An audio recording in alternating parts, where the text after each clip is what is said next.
Good morning. Welcome to Pelham School District Today. Today we have several guests with us, and I'll let them introduce themselves, and we're going to be asking questions about UDL and Universal Design for Learning. Tom Adamakis, principal at Pelham Elementary. I'm Kate Liston, instructional coach at Pelham Elementary. Michelle Mangiafico, grade 4 teacher at Pelham Elementary. Sarah Mirandos, director of curriculum, Pelham. Well, thank you all for joining us today. We're so excited to learn about UDL and what that is and how it's benefiting our teachers and students with professional development. So let's get right in. Sarah, tell us a little bit about what is UDL and this Universal Design for Learning. So the Universal Design for Learning is a framework for thinking about the design of lessons and how we can reduce barriers for students in different classrooms. It looks different in every district, and we're fortunate to be part of a consortium of about 40 school districts in New Hampshire that are participating in a 3-year professional development learning initiative. The focus, again, of UDL has 3 main components, which are providing multiple means of engagement, representation, and action and expression. Is UDL part of the competency-based learning instruction? Is it connected to that? It is connected to that, and it's also connected through our additional work in quality performance assessments, which is part of a PACE initiative, so that does align to competencies as well. Excellent. Thank you. Michelle, how is it being implemented at PES? So right now we have a team of teachers, Sue Harden, Rebecca Cummings, Nicole Weir, Kate Liston, Kelly Levante, Beth, and then Tom and Sarah. And we sit as a group and we talk about different strategies that we can use.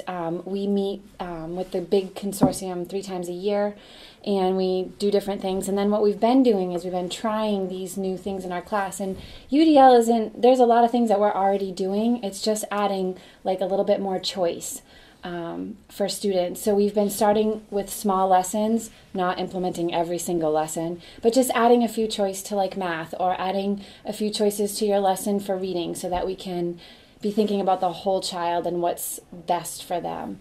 UDL is more of an approach like personalized learning. It's very similar, and it's not like a one-size-fits-all approach. It's for kids. And then the other cool thing that we've been doing is getting to watch our peers teach their lessons, so that we can have more ideas and we can come together and really look at what is working in our classrooms and what we could tweak a little bit. Wow.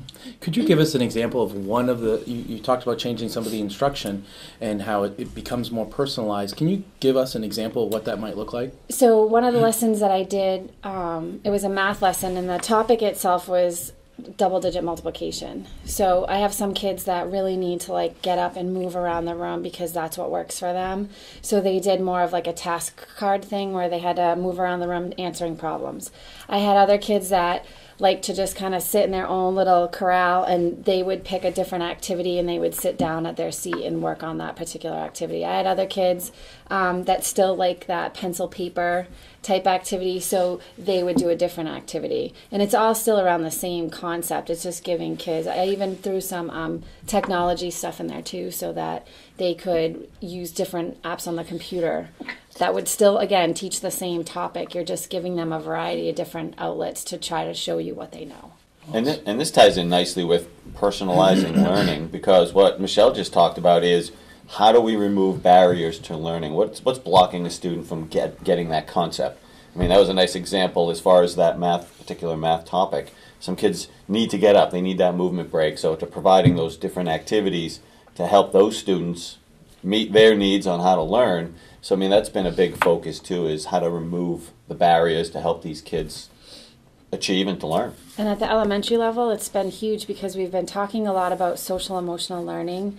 And a lot of us have implemented growth mindset, which ties in beautifully to all of this, along with whole brain teaching, because part of UDL is trying to activate all of your parts of your brain, and this helps that. So it's a nice tie-in all around.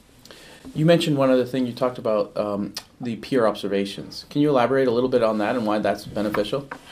It's fun, when you're doing this for as long as we have. It's fun to be able to go into other people's classroom and see different ideas that you might not have thought of, and to be able to see how different teachers teach. And I think that's like the best way teachers get better is when you get to have those opportunities.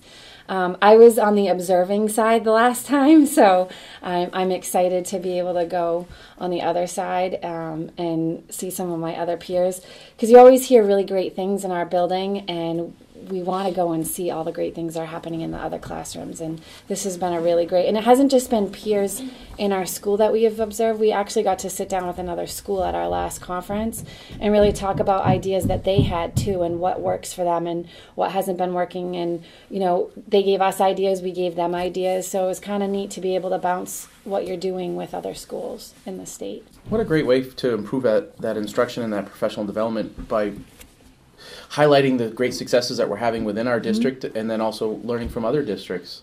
Great, thanks for sharing all that with us. Have there been any obstacles to implementing in this process?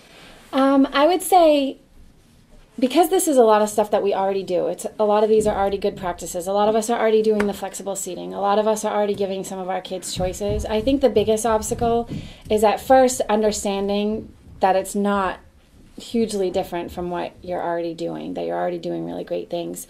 But you can get overwhelmed trying to think of the choice for every single lesson at an elementary level. How am I going to implement choice for every reading lesson, and then math, and then science, and then social studies can be kind of overwhelming. So we've all just been sort of picking, all right, this week I'm going to try math, this week I'm going to try reading, just to not overwhelm ourselves on that end.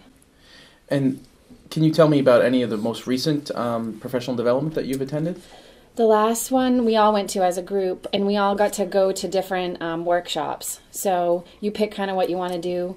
I went to one that was all about like a writing lesson and how you could implement more feedback, how you could give positive praise, how you could give choices to those kids that were still sitting there. And sometimes we watch videos, sometimes we talk about them after, but they have all different topics. It could be math. They might give you a workshop on reading activities. There might be some on self-regulation. I knew that was something that was big in my class this year, so I attended a workshop on that, and they gave you lots of ideas that you could try in your classroom, and tons of resources, to the point where I've shared a lot with my team.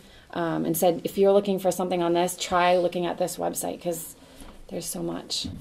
As part of the UDL team from PES, is that part of your responsibility as part of that team, is to come back and share that with other people who may not be part of that team? I think that it's going to eventually be our responsibility, but I just get a little excited and just want to share the things that we see. My team loves to try new things, so... Yeah, why would we want to keep that to ourselves, right? Right. We are sharing it with the PES staff on April Workshop Day in a brief session in the morning, so they'll really be able to branch out to some of the other grade levels that aren't participating. Nice. Excellent. Well, thank you, Michelle.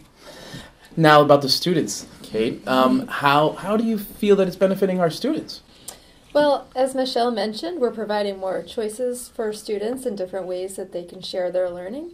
But another part of it is really having students being self-aware about the different strategies that will work best for them. And the hope is in the future they can really advocate for themselves and say, you know, this is something that will work for me, and they can partner with the teacher to make that happen. So not only is the teacher gaining the new instructional practices and getting to explore that and have professional conversations, but it's also a component is to teach the student ownership, where the student has to have that part of that responsibility and start recognizing what their learning strengths are? Absolutely. And one of our goals as teachers is to look at some of the student data that we have and work with students on setting personal goals for their learning. And that looks very different at the 5th grade and the 1st grade because it needs to be developmentally appropriate. But we want the learning to really be intentional and self-driven from our students, and so the more we can partner with them, the better. Have we seen any evidence of that actually where the students are taking that ownership? Do you have an example of that? Well, I know that we do iReady testing throughout the school, and we've seen some great gains, I think especially in math at the elementary school, and looking at math fluency, and having students set their goals for what do they need to do to grow in their math scores. So the data is starting to churn upward, which is nice, and I think a lot of that is spiraling back to the goal setting. Yeah, what a great way to give that the goal setting and the student choice that we've been talking about in student voice, which has been a district goal this year in many ways. Yep. Well, thank you. What about some of the benefits to having the instructional rounds? Well, I had the opportunity to observe some teachers, one of them being Michelle last time, and teach a math lesson.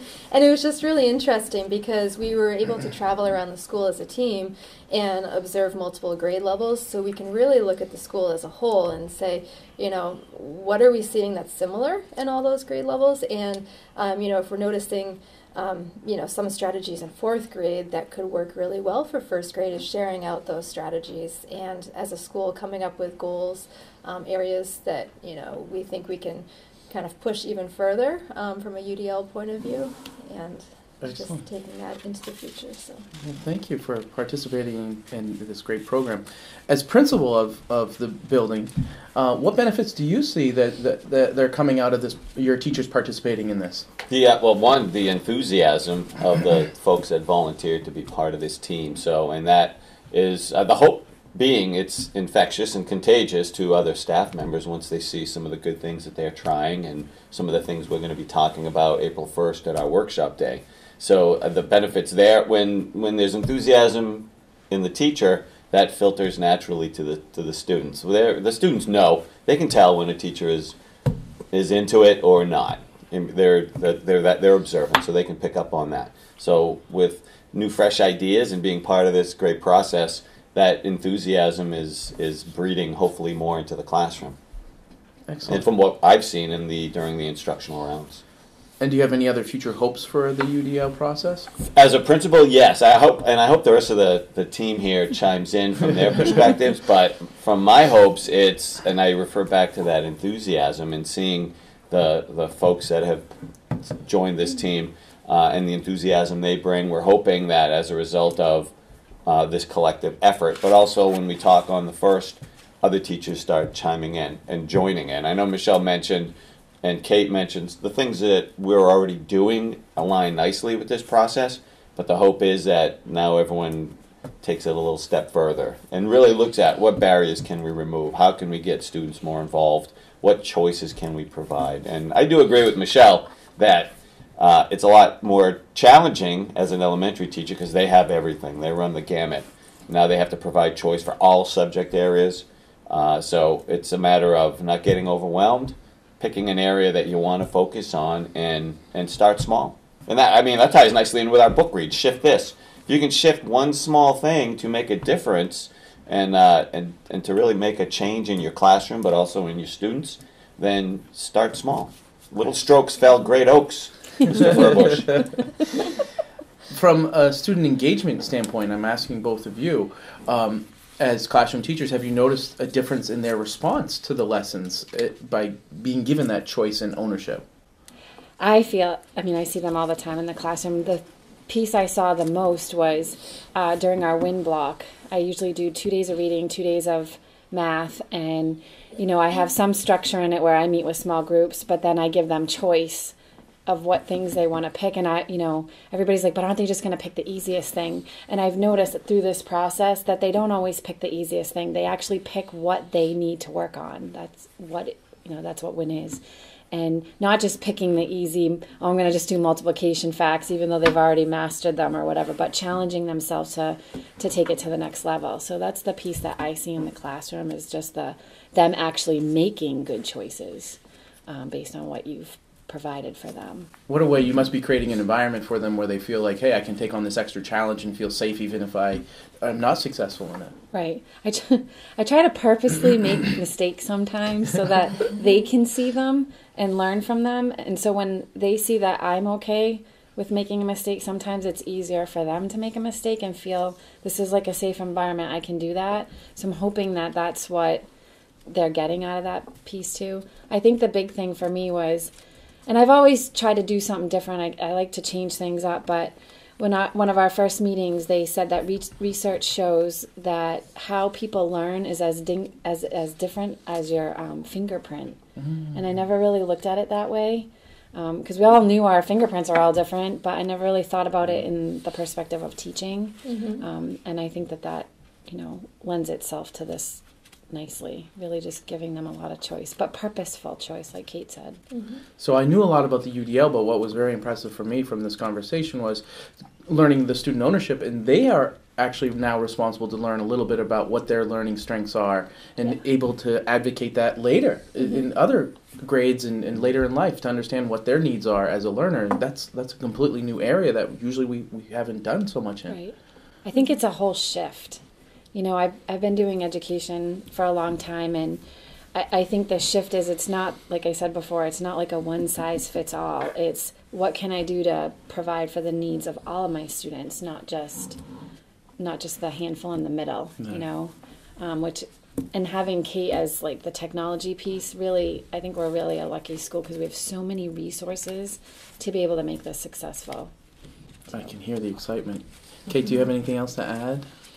Well, thinking about, you asked about engagement, I was reflecting back during our instructional rounds. We went to a first grade classroom, Kelly Labonte, and they do a lot of centers in first grade. But what was fascinating is I've heard of this idea of flow, where a student is just fully immersed in what they're doing. And as a team, when we went into that classroom, I had a sense that all the students were in that state of flow, and we all wanted to stay and just grab a book and join the kids. But it was just a really welcoming environment.